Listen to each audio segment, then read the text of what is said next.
Conversaciones porosas, un podcast de lo que habitamos. Donde los límites entre arte, oficios, lenguaje, ecología y afectos se desdibujan. Conversas brumosas y maleables conducidas por les artistas y amigues Andrés Matías Pinilla y Geraldine Ramírez. Bienvenidos nuevamente a otro episodio de Conversaciones Porosas, un podcast de lo que habitamos. Hola Gerald, ¿cómo estás? Hola, Mati, muy bien, ¿y vos? Muy bien, hoy vamos a estar conversando en este segundo episodio de Amar Cuidar, este experimento trenzado, enmarañado que hicimos entre la acción de amar y la acción de cuidar. En el capítulo anterior dejamos ahí la cuñita para este siguiente, que creo que es una dimensión que estamos también explorando ahorita desde lo conceptual, poético, sensitivo, somático y demás, para entender muy bien qué es, porque últimamente en la esfera académica empieza a resonar, y es la idea de la ternura o la ternura radical, que ahora también estamos poniéndole la idea de radicalidad a muchas de estas expresiones y virtudes humanas que no responden directamente a las que se han privilegiado por la historia patriarcal y capitalista. Así que empoderar estos otros afectos creo que es bastante valioso y que nos permiten hablar también de ambos lugares. Amar y cuidar. Creo que, bueno, para inaugurar esta conversación quería compartirte algo que justamente me hace poner la atención en esta dimensión de la ternura, y fue que dentro de las tantas actividades económicas que tengo, que además en el registro único tributario no tiene código, y es que soy director artístico de un programa de residencias para artistas, donde artistas, bueno, de distintas proveniencias,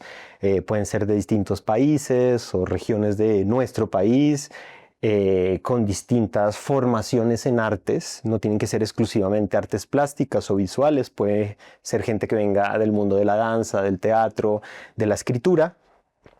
Les propiciamos espacios para coincidir durante un mes y un poco más en Bogotá. El proyecto igual existe también en Buenos Aires, se llama Raro, es como la gran casa que da espacio a estas residencias. Raro Bogotá empezó el año pasado y recibimos en su primera edición 20 artistas, en la siguiente edición 18 artistas. Y algo que pasó en la última edición, que tuvo lugar hace unos meses, a comienzos del 2025, fue que una de las artistas participantes, argentina, que se llama Natalia Segre, que además de ser artista durante muchos años, ha tenido como actividad la peluquería, cortar el pelo. Ella también vivió un tiempo acá en Colombia y perteneció como a un proyecto llamado las Peluqueras Asesinas. Nos trajo una actividad performática muy interesante que sucedió en una salida que hicimos al páramo, cerca a Choachí. Para quienes no conocen Bogotá o no viven en Bogotá, bueno, es una ciudad que está a la falda de un cerro, de una montaña, parte de la cordillera de los Andes, y en este lugar pues hay un ecosistema paramuno donde pasamos un fin de semana, y esta artista nos invitó a estar en el lugar y hacer una serie de acciones a través de unas instrucciones que nos hacían reflexionar sobre nuestro pelo y todas las memorias afectivas que realmente tenemos con nuestro pelo. Muchas veces cuando hay un despecho, un cierre de una relación, hay la costumbre a veces de cortarse el pelo, hacerse un cambio muy radical de look.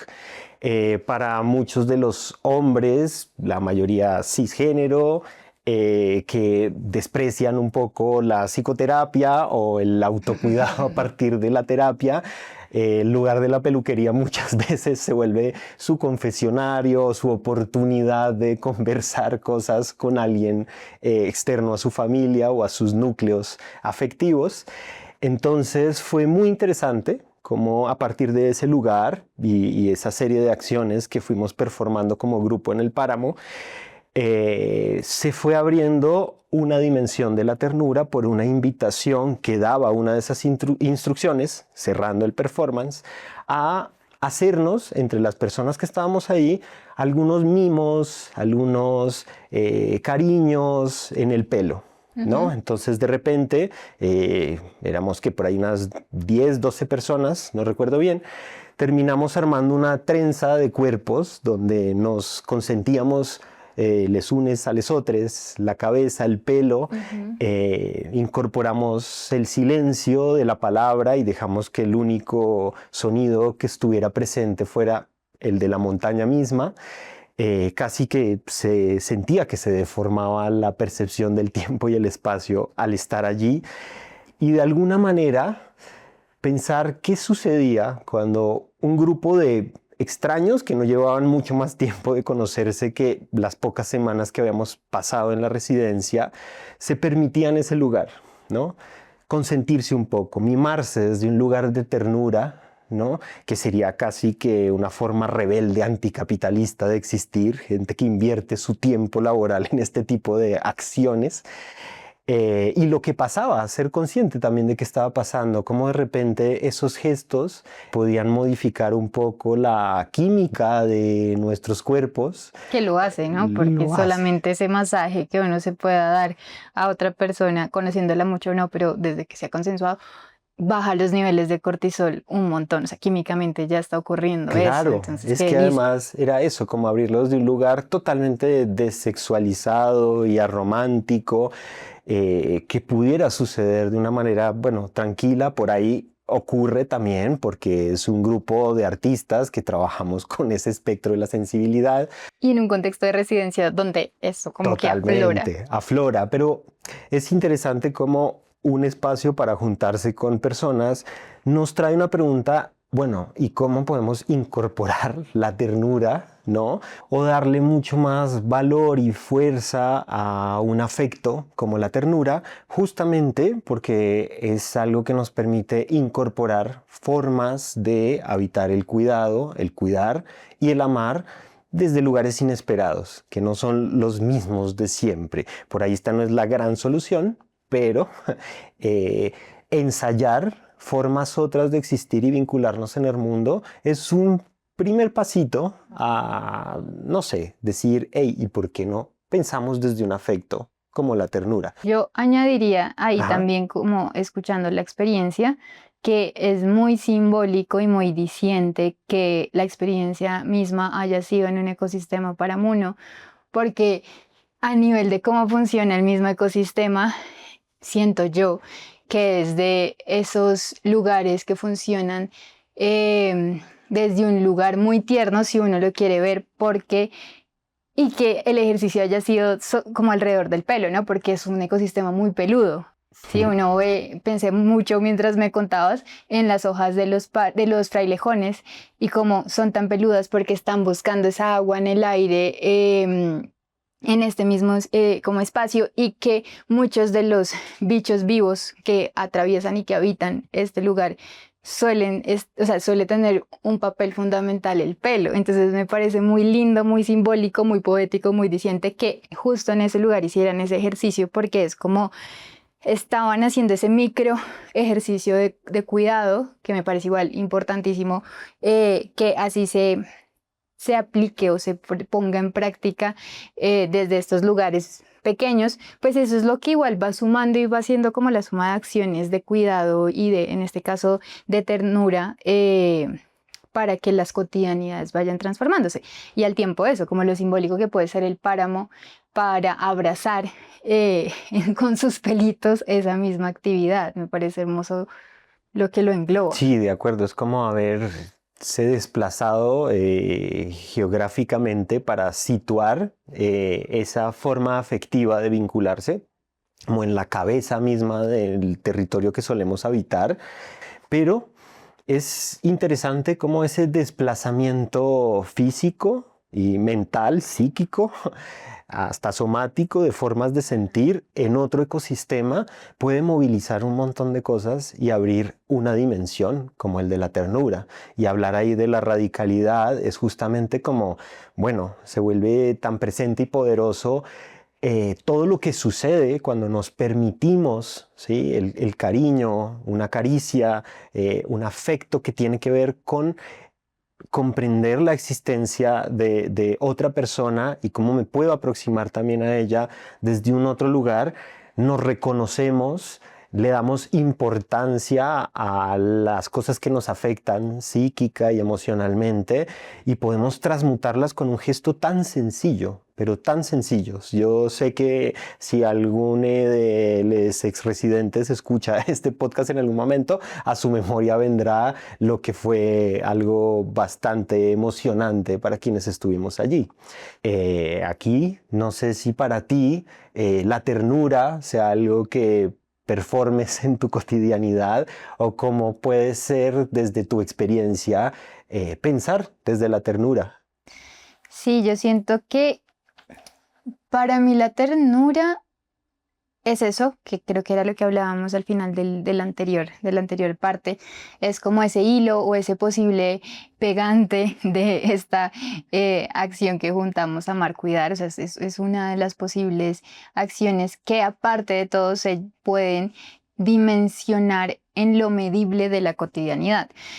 Siento que muchas veces caemos en como estos discursos grandilocuentes de revolución o de cambios como a gran escala, pero si nuestras cotidianidades no empiezan porque en esos gestos existan estas otras acciones, pues tampoco estamos haciendo nada. Entonces, en lo que yo lo habito tal vez constantemente o que lo tengo más fresquito, puede ser en la escritura misma, como en el ejercicio de escribir. Creo que lo hemos hablado fuera de cámaras, que sí es muy intencional que a la hora en que yo escribo en primera persona una carta que es para un alguien, que muchas veces es una mezcla de alguienes, pero que lo pongo como gramaticalmente a un tú o a un vos. La ternura como acción de escribir la caricia o lo amoroso o el mimo en el mismo relato, es algo como que aparece muy conscientemente, y también de validar la ternura como afecto y como emoción en eso que sucede, que está relatando esa palabra. Entonces, siento que desde ahí un poco lo puedo yo habitar, y entonces es una herramienta que se vuelve como de acudir sí a la memoria, a como todos esos recuerdos de acciones tiernas que yo puedo tener, pero entonces ponerlo en la palabra es como también, y en el papel es validarlo desde el lugar. Sí, puede que ese momento que yo esté relatando haya sido muchas otras cosas, pero ¿qué pasa cuando sí se le da como un protagonismo a la ternura, como acción, a la ternura como palabra? Eso tal vez es como lo que más recuerdo que tengo fresquito ahorita pensando la ternura, pero también sucede a nivel de acción, en eso micro y en eso cotidiano, en los diferentes espacios que tenemos en la misma comunidad de lo que habitamos. Siento que el hecho de permitirnos narrar cómo nos sentimos, contar cómo nos sentimos y cómo se sienten nuestros cuerpos a un grupo que también se viene conociendo poquito a poco estos últimos meses, desde los encuentros virtuales de las tertulias, donde tejemos, donde vamos creando otras cosas, haciendo cosas con las manos, pero sobre todo escuchándonos. Ese mismo hecho de poder verbalizar, oralizar y compartir a un grupo, que no necesariamente son mejores amigas, pero hay un vínculo que se va construyendo desde esa vulnerabilidad o desde esa posibilidad de que existan varios sentires, y que la respuesta no sea solo de mi parte como la persona que guíe o que me dé el espacio, sino que sea de parte de todo el grupo y de esa comunidad misma. Es muy diciente porque es como yo me pongo acá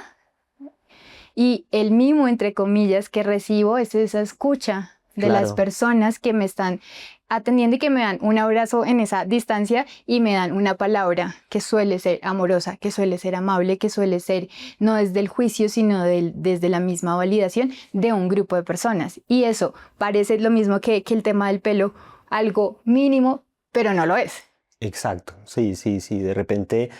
cobra importancia al simplemente permitir que exista esa dimensión. Recuerdo en alguno de los encuentros que hiciste de lo que habitamos, como para reflexionar en grupo sobre una lectura que habías planteado en común, que fue el libro de Zambra. No, ¿Del de Ocean Vuong? Sí, el de Ocean Vuong. Bueno, has hecho varios de estos encuentros. Yo fue en el de Ocean Vuong, Sí, es sí. verdad. Y lo importante que termina siendo, porque pues después de terminar la llamada, se siente algo diferente. O sea, realmente sí hay algo poderoso de decir y por qué no nos permitimos estos espacios de juntarnos ocasionalmente con otro tipo de personas. Yo sé que muchas veces puede parecer un privilegio, pero pues no lo es. Tenemos que abrir espacios en las agendas de las 1000 cosas que nos toca hacer para poder llevar a cabo la vida, producir nuestra vida y existir en un mundo que nos demanda un montón de cosas. Por eso ahí está el gesto de la radicalidad. Pensar en la importancia de estos espacios, y es justo también lo que mencionamos en un capítulo anterior sobre la importancia de la coescucha como práctica, de darnos ese tiempo de que cada quien comparta desde su lugar algo y poder abrirse porosamente desde la escucha a poder resonar, empatizar con esas cosas que suceden que seguramente me van a permitir devolver algo. Y de alguna forma se hace el cuidado una práctica y una conducta incluso cotidiana. Y es que es lo importante de nombrar o denunciarnos desde los afectos y no solo desde las emociones, porque entra un tema y es que también por cómo el capital coopta las palabras y el lenguaje mismo en función de vendernos cosas, ha pasado que las emociones, como en su definición, se han asociado ahora últimamente más como a ese bienestar del individuo o a ese sí hay que validar mis emociones, pero pasando por encima pues de todos los demás, porque es, o sea, como que en este discurso del amor propio y sí, tengo que pensar en mí y en mí y en mí, se calan obviamente estos discursos como del capital que individualiza a la gente y Claro. que la aísla entonces siento que es bueno ser reiterativo en que cuando hablamos de afectos es poner eso del cuerpo que sí siente emociones evidentemente y sensaciones corporales, en función de que no solamente la siente como un cuerpo aislado, sino que la siente primero como un cuerpo en contexto, en un territorio, como un bicho, en este caso nosotros mamífero, que habita de ciertas maneras el territorio, pero también que esas emociones cuando se ponen en contacto con otros humanos, con otros animales, con otros contextos, es cuando se vuelven esos afectos, ¿sí? Como que cuando hablamos de lo poroso y de que los afectos son estas cosas que suceden entre los cuerpos, es puntualmente para eso, para sacar la emoción del cuerpo individual y ponerla en relación de las otras escalas del habitar, porque no existimos aislados. Y esa tristeza, esa alegría o esa emoción que podemos estar sintiendo, no la sentimos porque el cuerpo simplemente esté produciendo ciertas cosas químicos, sino que esos procedimientos químicos suceden porque afuera están sucediendo cosas. Claro. Y eso lo conecto, ya que entramos como a ese tema y se me vino esa idea, con, como con el cuidado en relación a la salud mental también en este mundo capitalista. Y es que muchas veces, no sé, eso también te lo cuestiono y te lo pregunto a ti, sucede que hubo un momento en donde se necesitaba y se sigue necesitando que se ponga una importancia y que se nombre como la importancia de la salud mental como parte integral de la salud como completa del ser, porque no está como separada la salud como física, o sea, todo está entrelazado, sí, pero al mismo tiempo, dependiendo los discursos y las diferentes como variables ramas de la psicoterapia, hay algunas que sí caen mucho en este discurso neoliberal que termina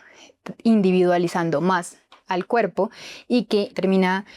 aislándolo o encontrando la respuesta simplemente como en lo que sucede puntualmente en su cuerpo. Yo ahí voy a citar a mi psicoterapeuta que amo con locura y que admiro mucho, que es Juliana Machado, que aparte es politóloga y que ella trabaja desde un enfoque sistémico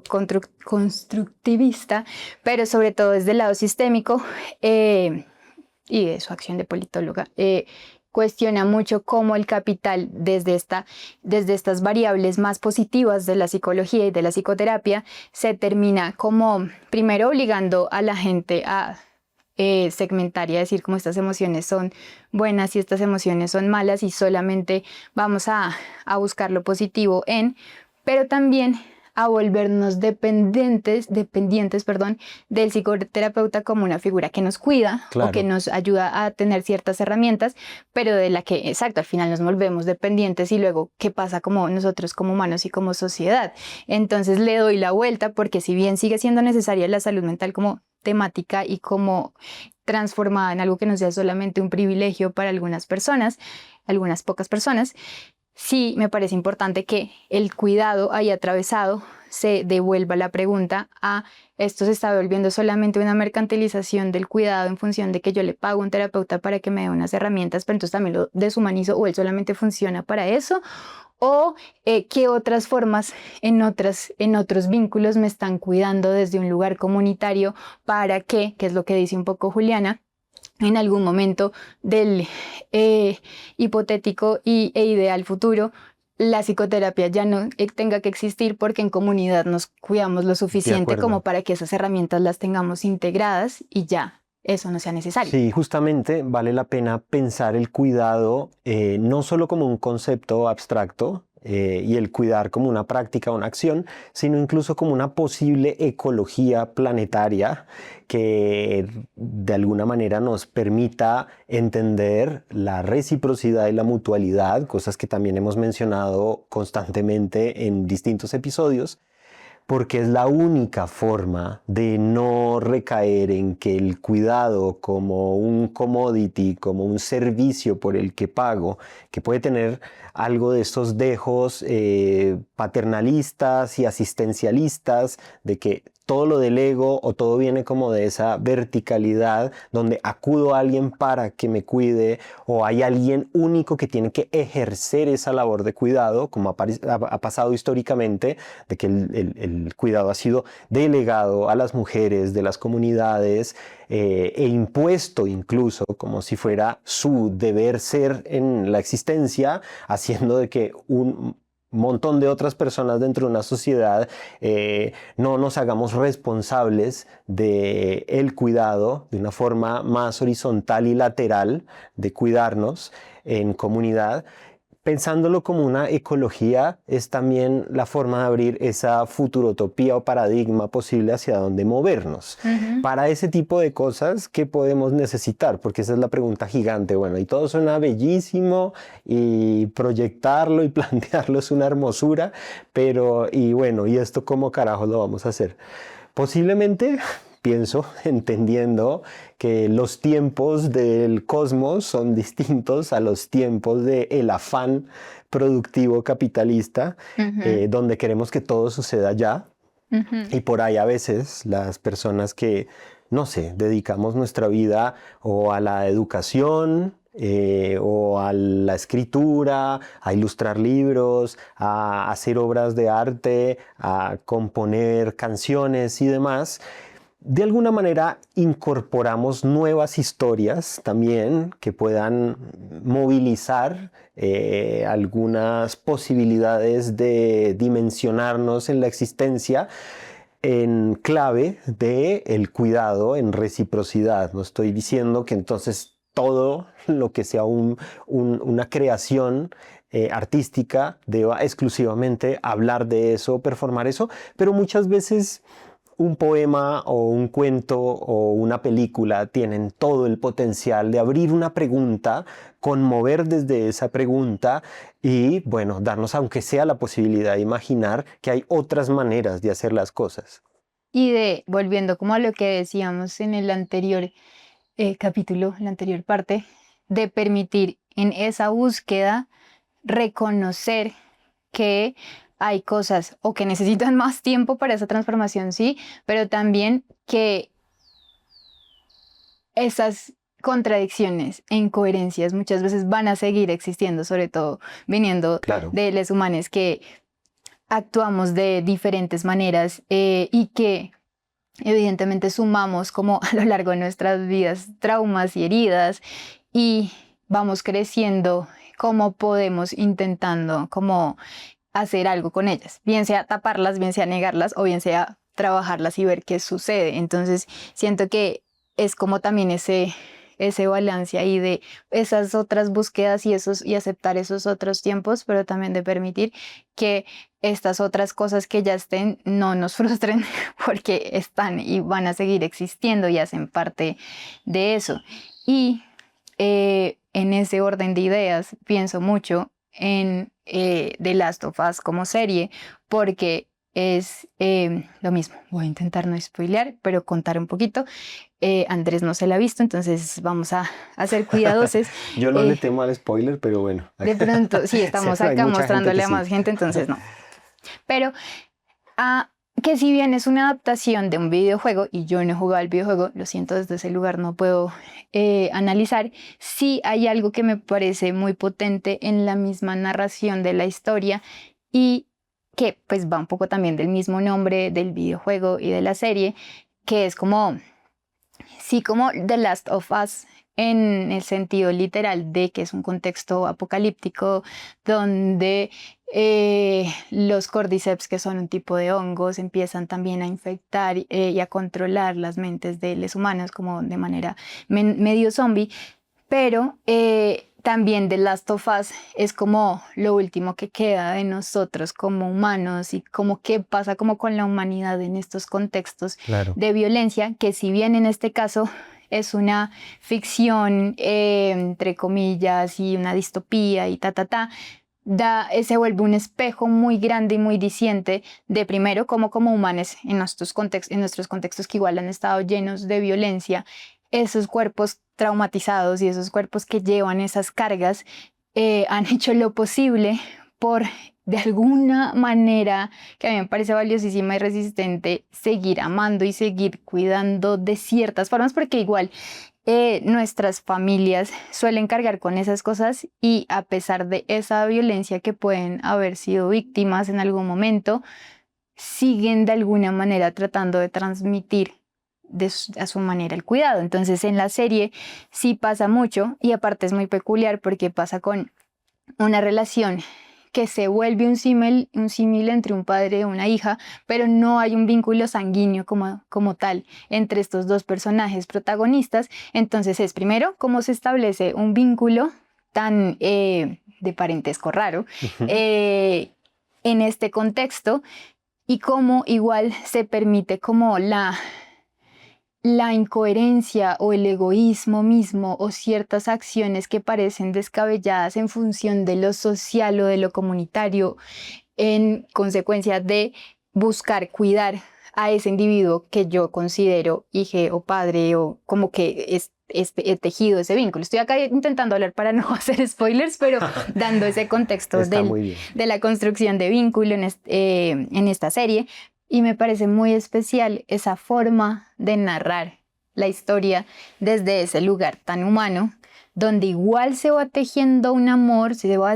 tejiendo una forma en que cada uno de estos personajes define el cuidado que viene de sus backgrounds, que viene de que hayan sufrido algún tipo de violencia en sus infancias, en otros momentos de la vida,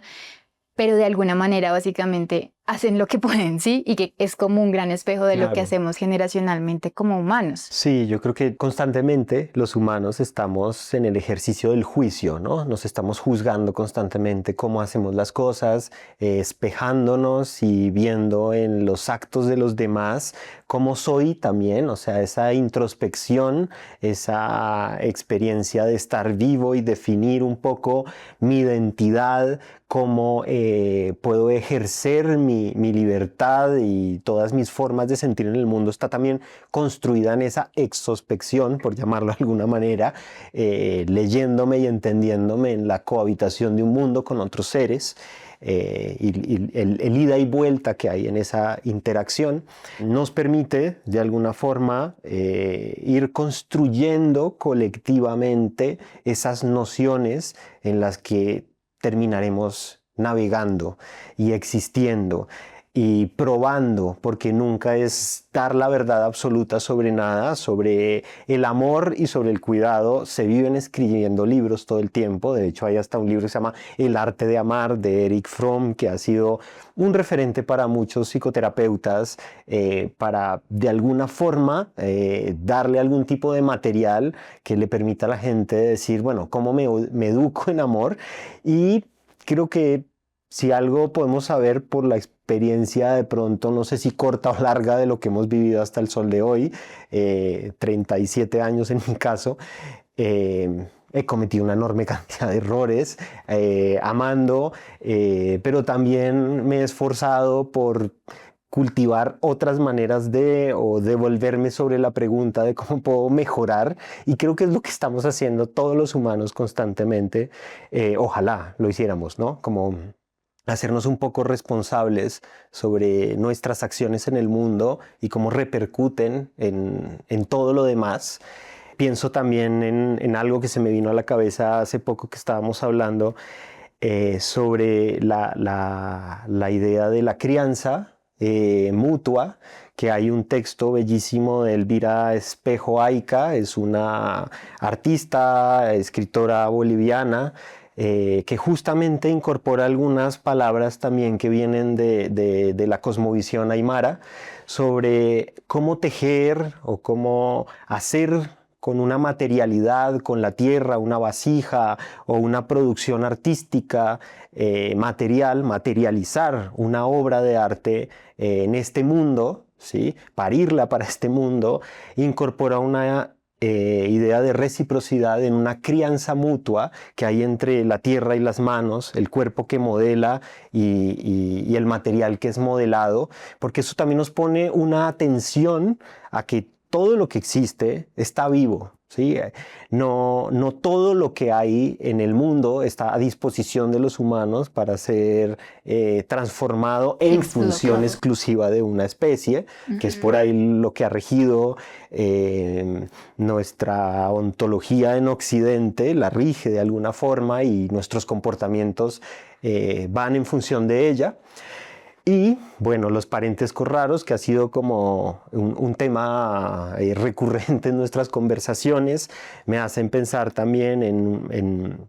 Jack Halberstam, que es un teórico y escritor queer, que tiene un libro que se llama El arte queer del fracaso, donde justamente sus recursos teóricos vienen muchas veces no solo como de estos grandes filósofos modernos europeos que modelan nuestras formas de sentir, pensar, sino en otro tipo de creaciones como los dibujos animados o las películas que hacemos para niños, para familias, como lo es Bob Esponja, una serie que privilegia de muchas formas la amistad entre dos personajes y sus formas de entender existir en el mundo, a veces desde lo tonto, lo ingenuo, como otras formas de hacer inteligible las experiencias de lo vivo, que terminan permitiendo que dos seres existan desde el lugar de la amistad. O en Buscando a Nemo, donde un personaje como Dory, un pescadito que se incorpora a una trama edípica,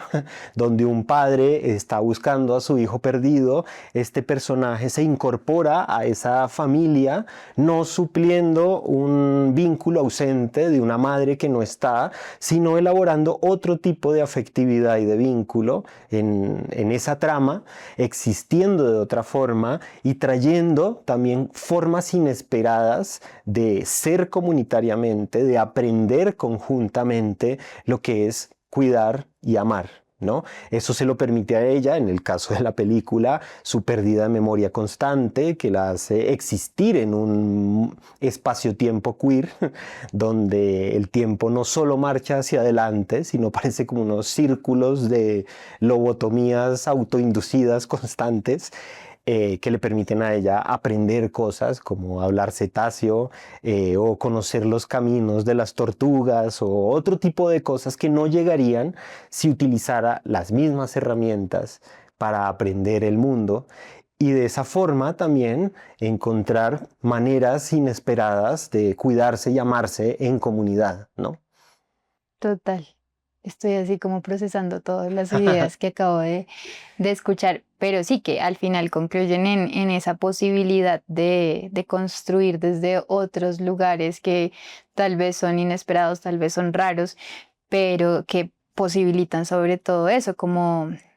un tejido nuevo y posibilitan también el imaginarnos en los mismos humanos o sea, como en el resto de la naturaleza, así esto sea una ficción, pero como haciendo estos espejos, nosotros también como humanos podemos tejer esos parentescos desde esos otros lugares. Y pienso también mucho ahí en la escucha, o sea, así como hablamos de la ternura, y pues ya hablamos en otro capítulo de la escucha, pero como la escucha también se vuelve otra de esas herramientas claves a la hora de cuidar de alguien o de pedir que me cuiden, porque normalmente, exacto, o sea, cuando no sucede esa escucha o esa comunicación como en verdad recíproca, es muy difícil que en este caso lo voy a poner como entre humanos, pero manifestemos qué es lo que podemos estar necesitando o qué podemos estar como sintiendo en conflicto o no y siento que, exacto, que no es menor que la escucha, así como la hablamos de manera colectiva para solucionar o para comunicarnos otros sentires, en los vínculos también más cercanos tenga una prioridad como al lado de la ternura como elemento importante. Y no quisiera dejar que se acabara este capítulo sin que habláramos de el tema de los cuidadores y las cuidadoras dentro de los otros núcleos sociales, familiares, afectivos, porque también hablamos mucho de cuidar y creo que eso también lo hablábamos cuando yo estaba haciendo el posgrado en mediación artística y era como listo, podemos nosotros mediar espacios donde las personas se abran o muestren vulnerabilidades o como que se cuiden esos espacios, pero eso demanda energéticamente también muchas cosas del propio cuerpo que cuida. Entonces esa pregunta de quién cuida a los cuidadores también me parece que es muy importante de hacernos. Supremamente importante. Justamente muchas de estas preguntas nos han caído y nos caen muchas veces más seguido de lo que antes podrían ser, y es justamente porque los estados de bienestar están totalmente en extinción. La idea también de un estado que a una comunidad que la organiza se preocupa por crear instituciones o instrumentos que permitan poner como prioridad el cuidado de toda una comunidad, vienen desapareciendo por completo, individualizando justamente la dimensión del cuidado y haciendo a cada uno de forma individual e independiente como el único responsable de su propio bienestar psíquico, físico o emocional, que particularmente pues lleva a pensar en esto, ¿no? Como entonces cada vez se vuelve más importante la noción de el cuidador o de la persona que cuida, y también quién está cuidando de ese ser que se encarga muchas veces de las labores de cuidado, las labores de cuidar a los mayores en la familia, que terminan a veces relevando a muchas otras personas en la comunidad de hacerse cargo o notar o entender la importancia de participar de la colectivización del acto de cuidar. Y bueno, estas son cosas que a veces están muy presentes en todas las familias y donde sí deberíamos tomar como mucha más acción, hacernos consciente de, bueno, si hay personas enfermas o mayores en nuestro núcleo familiar o en los núcleos cercanos, quiénes están haciéndose cargo de los cuidados de esas personas y cómo aportamos al cuidado de estos cuidadores para no después terminar como, no sé, con alguna situación compleja que también deje bastante afectada a esta persona que se dedica a cuidar. Total, y es que es fuerte porque Primero, eso, como que está la cuestión de preguntarnos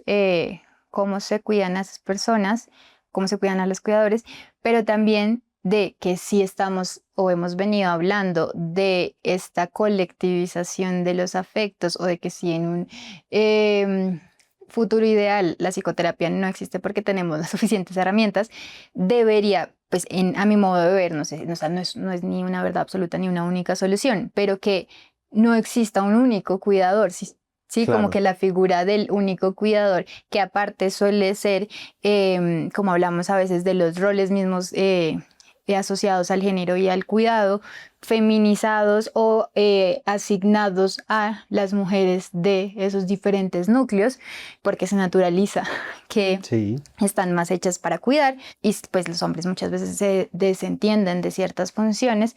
Pero también eso, como si nos pensáramos en que esto sucede en verdad de manera colectiva, no es solo siquiera pensar en cómo se le reponen tiempos al cuidador principal, sino que no exista la figura del cuidador claro. principal, sino que si hay alguien ahí, pueda un grupo de personas turnarse o dividirse tiempos de cuidado para que eso no se vuelva una carga sola para una sola persona y que todos quienes estén ahí puedan tener también la posibilidad de otros espacios, sean terapéuticos o no, pero sí, de exteriorizar sus sentires y de comunicar las cosas que sienten fuera de descansar, de Claro, no o ser simplemente productivos, de de poder existir en la vida desde existir. sus propios deseos Ujú. y que la labor de cuidar no esté ocupando toda su energía vital y su capacidad de hacer muchas otras cosas, que justamente es eso, es una redistribución de las tareas del cuidado en todos los espacios en los que existamos. ¿Sí? Si existimos en un espacio laboral, entender que el cuidado debe corresponder a todas las personas que pertenezcan a ese grupo, que si existimos en una familia o cohabitamos un mismo espacio físico, las labores de cuidar de ese lugar, de todos los seres que habiten ese lugar, también tiene que ser incorporado de una manera mucho más lateral Horizontal. y exactamente. Y entendernos desde esa dimensión. Ahora, porque luego se nos abren también las posibilidades de pensar el amar, cuidar, no solo a seres vivos, sino incluso a motivaciones mucho más abstractas como nuestro trabajo, nuestras pasiones de vida, porque también nos enamoramos de ideas, ¿no? De quiero ser esto, quiero hacer esto, quiero crear esto para el mundo, y ahí también hay una noción del amar y de cuidar de esas ideas abstractas. Nos enamoramos de espacios, de lugares, tenemos un montón de afectos o un montón de emociones amarradas y atadas y tejidas a veces también a lugares geográficos o espacios físicos donde continuamente estamos haciendo cosas, y eso también inserta inmediatamente el cómo cuidamos de esos espacios, cómo esos espacios nos cuidan de vuelta. Y bueno, pues aquí esto se podría extender enormemente, pero creo que es muy importante lo que nos hemos permitido acá como rato de reflexión, porque de alguna manera recoge todos los capítulos que hemos hecho hasta el momento, nos lleva a pensar que inmediatamente cuidar y amar es también escuchar, es también escribir, es también reflexionar, cocinar, cohabitar, habitar, o sea, va a traer todas las acciones posibles si casi que siempre los pensáramos en clave de estos deseos profundos que tenemos por el amor o por el cuidado, de los que muchas veces no nos hacemos responsables, o un esfuerzo por una educación también, por buscar maneras un poco más amables de existir desde esas nociones individual y colectivamente. Totalmente de acuerdo. Y es muy lindo lo que dices de las ideas. Tal vez no lo había pensado así, pero sucede, como esa pasión y ese amor por esas cosas intangibles y más abstractas, y que ambas como formas de amar, cuidar, bien sea a esto intangible o a personas o bichos vivos, como que ese punto de encuentro puede ser el que nos sentimos tan bien, como creo que lo hablábamos en el capítulo del habitar, no me acuerdo bien, como sentirnos parte, como intrínseca de algo más grande, que se vuelve Ujú. también este ejercicio espiritual, también si se quiere, de que amar cuando sentimos que estas ideas que nacen de nosotros o estas pasiones, pues igual hacen parte y son nosotros, si nos definen, pero al mismo tiempo que los diferentes bichos vivos que podemos amar, cuidar, hacen parte de nosotros como este cosmos gigante que igual está conectado de muchas maneras y que es un bicho más grande aún. Puede ser ese punto de encuentro también del amor desde ese lado más espiritualoide que a mi forma de ver esto pues es ya muy personal, es una manera de concebirlo. Claro, y bueno, y esto también nos lleva a no desconocer la sombra de estas dos acciones, porque cuidar puede significar también manipular,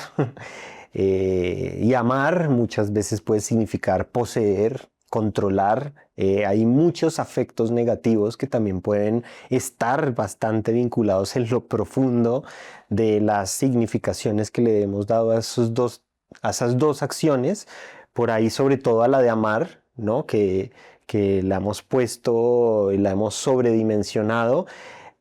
al punto tal de que termina definiendo las formas en que construimos absolutamente todo mientras vivimos una vida. Y por ahí pensar que existe también esa sombra y habitamos también esa sombra, no es que nos haga unas personas tóxicas, como es la categoría que hemos utilizado constantemente para nombrar a todo aquel que puede irrumpir en nuestro ritmo de vida de una manera que parezca sana o amable de existencia, pero sí para seguir haciéndonos preguntas y construyendo colectivamente lo que nos mueve y lo que nos preocupa y lo que nos urge, sobre todo en momentos tan particulares como los que estamos viviendo hoy en día, donde se televisan genocidios, donde se normaliza de una manera también la violencia sistemática y hasta se desfigura la idea de lo que es ficción y no, y empezamos a naturalizar muchos comportamientos humanos que destruyen y que privilegian la destrucción de todo, haciéndonos olvidar de muchas otras cosas. Y bueno. Y lo fuerte que muchas de esas cosas las mencionan y las enuncian en nombre del amor, ¿no? O sea, como que justo cuando hablaste de los genocidios televisados y pues en redes y cómo ha sido de fuerte, pero también al final naturalizado como este consumo de imágenes tan dolorosas y tan violentas, pero también como, es que pensé, o sea, cuando lo dijiste dije, ay, ya íbamos a cerrar, pero se me ocurrió esta cosa. Y es que en un libro de Sara Ahmed que se llama La cultura política de las emociones, creo que se llama así, no me acuerdo la traducción exacta, pero hace como un capítulo, perdón, como de cada emoción. Uh-huh. Y hay una que se llama como En nombre del amor y está muy en sintonía como con El nombre del odio porque hace esta alusión, relación con que muchas veces ciertos movimientos que promueven en el fondo discursos de odio o que son o discursos fascistas, en la carátula y en la fachada lo que defienden es que todo eso lo hacen por amor a la patria, por amor a un montón de valores, Totalmente. pero ponen el amor como ese frente de batalla para que las personas se relacionen desde ese lugar y validen unos actos o sea, tan abominables por el hecho de que están amando su patria, su cultura, su religión, o que no quieren repetir ciertas cosas que han pasado en la historia, y es muy fuerte. Porque en el nombre del amor, o sea, así como cuando hablamos de las sombras de los afectos, que todas, como bien dices tú, todos los afectos tienen sus luces y sus sombras, y creo que esto lo hemos también como intentado reflexionar en todos estos capítulos. No hay ni emociones ni afectos buenos o malos, sino que simplemente son construcciones culturales que a ambas se les han como tienen sus luces y sus sombras. Pero pienso en este libro y en cómo Sara pues ella siempre hace como este análisis desde lo político, desde lo social, de las emociones y de los afectos, como con estos ejemplos muy puntuales de hechos históricos y en muchos casos violentos. Y eso no podía dejar de mencionar como ese ejemplo de este lado de la sombra o de lo que se hace en nombre de algo que puede ser tan maravilloso como el amor, pero en función de discursos que terminan siendo igual a favor del odio, un poco tipo en nombre del amor por esto, odio estas otras cosas y eso Claro, es... sí, o por cuidar de una cultura, entonces arraso con la otra, ¿sí? Es justamente como las incoherencias en las que muchas veces caemos y que están casi que hasta institucionalizadas. Entendemos estos dos conceptos desde muchos tantos lugares, los tenemos naturalizados como comportamientos de cierta manera y cuestionarnos, pues es lo único que nos queda un poco en este momento para poder seguir cohabitando un mundo que bueno, no deja de desafiarnos porque para cada uno es muy diferente entender qué carajos estamos haciendo aquí, qué significa vivir una vida en esta realidad. Y por extraño y psicodélico que parezca, suceden todas estas cosas y en nuestras manos, bueno, a veces no están gestos gigantes, sino esta micropolítica de sentarnos a escucharnos, conversar, compartir esto en voz alta. Creo que fue el ejercicio que tratamos de hacer con todas las torpezas que puedan haber ocurrido en el camino, porque además esto se hace sin mucha planificación. Para quienes nos escuchan, es de verdad tener la posibilidad de sentarnos y conversar un poco desde lo que vivimos cotidianamente. Creo que fue hermoso hacer este ejercicio, también abrir la posibilidad a que quienes nos hayan escuchado en estos distintos episodios y quieran sugerirnos temas para una segunda temporada. Estamos abiertos a escuchar. Totalmente, puede ser lo más emocionante también, bueno, decir, ¿y por qué no asumimos esta otra acción? Algunas que no hayamos pensado. Yo quiero darte las gracias, de verdad que fue muy hermoso. También a Juan Camilo, que está detrás de cámaras acompañando todo este proceso, y a Ancona, una hermosa gata que también habita este hogar y que da nombre a la productora Ancona Films. Bueno, esperamos que hayan disfrutado mucho este tiempo, así como nosotros lo hicimos. Gracias a ti, Mati, por sumarte a esta conversación, a todas las personas que nos escucharon o vieron estos capítulos y nos acompañaron como reflexionando sobre estas acciones. Les invitamos que otra vez yo vuelvo a hacer las cuñas porque hay que hacerlas, a que se suscriban al canal, no importa la plataforma como de streaming en la que nos estén escuchando y o viendo, agradecerles y a mí no me queda más que dar las gracias por escuchar. Esperamos también, yo creo que estas reflexiones nutran y resuenen con lo que ustedes piensan por allá en los lugares donde están recibiendo estas transmisiones. Y nada, como esperar verlos ¿sí? en otra temporada. Nada, muchas gracias por estar acá, por sumarse, por habernos los tres como lanzado a hacer este experimento. Ha sido muy bonito. Y ya, nada, Bueno, gracias. les mandamos criptomimos. Adiós. Bye, cuídense.